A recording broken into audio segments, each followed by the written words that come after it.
अयोध्यापति महाराज दशरथ के दरबार में यथोचित आसन पर गुरु वशिष्ठ, मंत्रीगण और दरबारीगण बैठे थे।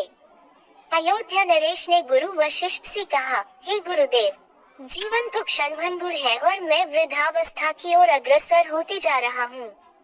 राम, भरत, लक्ष्मण और शत्रुघ्न चारों ही राजकुमार अब वयस्क भी हो चुके हैं। मेरी इच्छा है कि इस शरीर को त्यागने के पहले राजकुमारों का विवाह देख लूं। अतः आपसे निवेदन है कि इन राजकुमारों के लिए योग्य कन्याओं की खोज करवाएं। महाराज दशरथ की बात पूरी होते ही द्वारपाल ने ऋषि विश्वामित्र के आगमन की सूचना दी। स्वयं राजा दशरथ ने द्वार तक जाकर विश्वामित्र की अभ्यर्थना की और आदर पूर्वक उन्हें दरबार के अंदर ले आए तथा गुरु वशिष्ठ के पास ही आसन देकर उनका यथोचित सत्कार किया। कुशलक्षेम पूछने के पश्चात राजा दशरथ ने विनम्र वाणी में ऋषि विश्वामित्र से कहा, हे मुनिश्रेष्ठ, आपके दर्शन से मैं कृतार्थ हुआ तथा आपके चरणों की पवित्र धूलि से यह राजदरबार और संपूर्ण अयोध्यापुरी धन्य हो गई। अब कृपा करके आप अपने आने का प्रयोजन बताएं। किसी भी प्रकार की आपकी सेवा करके मैं स्वयं को अत्यंत भाग्यशाली समझूंगा।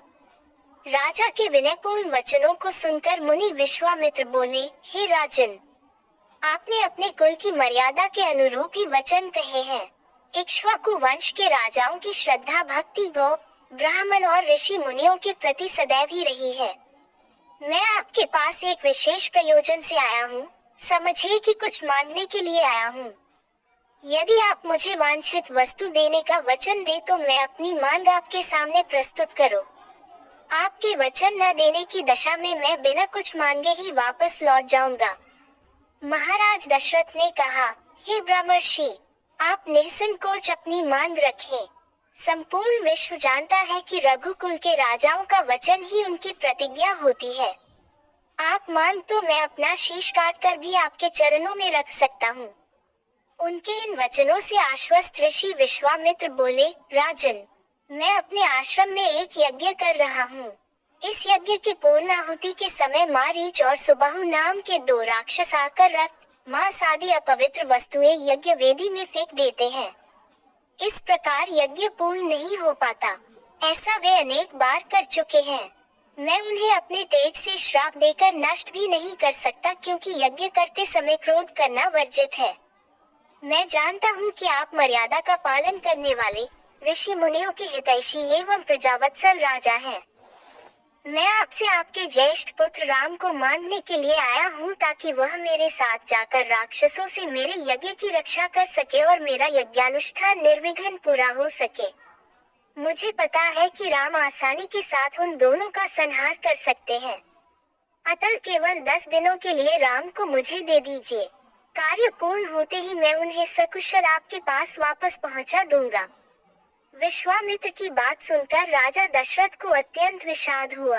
ऐसा लगने लगा कि अभी वे मूर्छित हो जाएंगे। फिर स्वयं को संभाल कर उन्होंने कहा, मुनिव, राम अभी बालक है। राक्षसों का सामना करना उसके लिए संभव नहीं होगा। आपके यज्ञ की रक्षा करने के लिए मैं स्वयं ही जाने को तैयार हूँ। विश्वामित्र बोले, राजन, आप तनिक भी संदेह न करें कि राम उनका सामना नहीं कर सकते। मैंने अपने योग बल से उनकी शक्तियों का अनुमान लगा लिया है। आप निश्चिंत होकर राम को मेरे साथ भेज दीजिए। इस पर राजा दशरथ ने उत्तर दिया, हे मुनिश्रेष्ठ, राम ने अभी तक किसी राक्षस के माया प्रपंचों को नहीं देखा है और उसे इस प्रकार के युद्ध का अनुभव भी नहीं है। जब से उसने जन्म लिया है, मैंने उसे अपनी आंखों के सामने से कभी ओझल भी होने नहीं दिया है। उसके वियोग से मेरे प्राण निकल जाएंगे। आपसे विनय है कि कृपा करके मुझे ससैन्य चलने की आज्ञा दें। पुत्र मोह से ग्रसित होकर राजा दशरथ को अपनी प्रतिज्ञा से विचलित होते देख ऋषि विश्वामित्र आवेश में आ गए। उन्होंने कहा, राजन, मैं नहीं जानता था कि रघुकुल में अब प्रतिज्ञा पालन करने की परंपरा समाप्त हो गई है। यदि जानता होता तो मैं कदापि नहीं आता। लो, मैं अब चला जाता हूँ। बात समाप्त होते होते उनका मुख क्रोध से लाल हो गया। विश्वामित्र को इस प्रकार क्रोध होते देखकर दरबारी एवं मंत्रीगण भयभीत हो गए और किसी प्रकार के अनिष्ट की कल्पना से वे कांप उठे। गुरु वशिष्ठ ने राजा को समझाया, हे राजन, पुत्र के मोह में ग्रसित होकर रघुकुल की मर्यादा, प्रतिज्ञा पालन और सत्यनिष्ठा को कलंकित मत कीजिए। मैं आपको परामर्श देता हूँ कि आप राम के बालक होने की बात को भूलकर एवं निश्चिंत होकर राम को मुनिराज के साथ भेज दीजिए।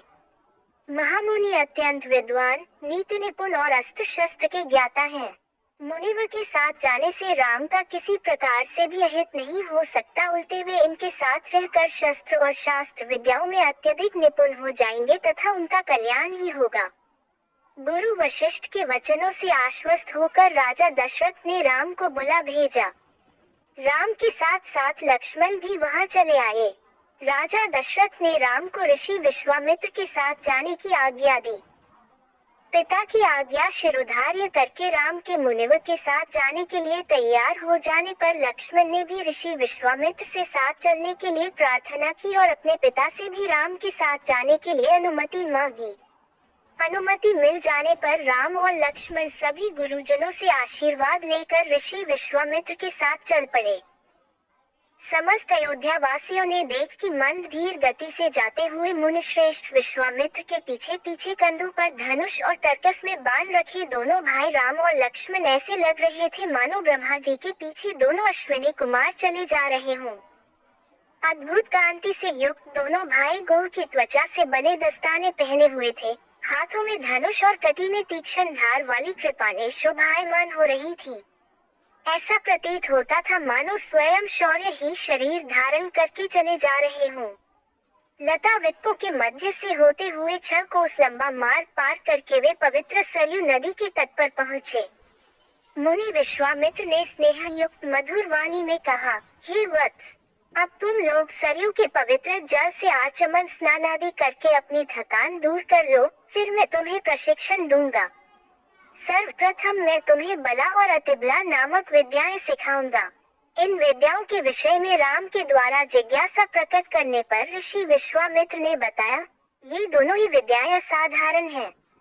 इन विद्याओं में पारंगत व्यक्तियों की गिनती संसार के श्रेष्ठ पुरुषों में होती है। विद्वानों ने इन्हें समस्त विद्याओं की जननी बताया है। इन विद्याओं को प्राप्त करके तुम भूख और प्यास पर विजय पा जाओगे। इन तेजों में विद्याओं की सृष्टि स्वयं ब्रह्मा जी ने की है। इन विद्याओं को पाने का अधिकारी समझकर मैं तुम्हें इन्हें प्रदान कर रहा हूँ। राम और लक्ष्मण के स्नान आदि से निवृत्त होने के पश्चात विश्वामित्र जी ने उन्हें इन विद्याओं की दीक्षा दी। इन विद्याओं के प्राप्त हो जाने पर उनके मुखमंडल पर अद्भुत कांति आ गई। तीनों ने सरयू तट पर ही विश्राम किया। गुरु की सेवा करने के पश्चात दोनों भाई तृण शैयाओं पर सो गए।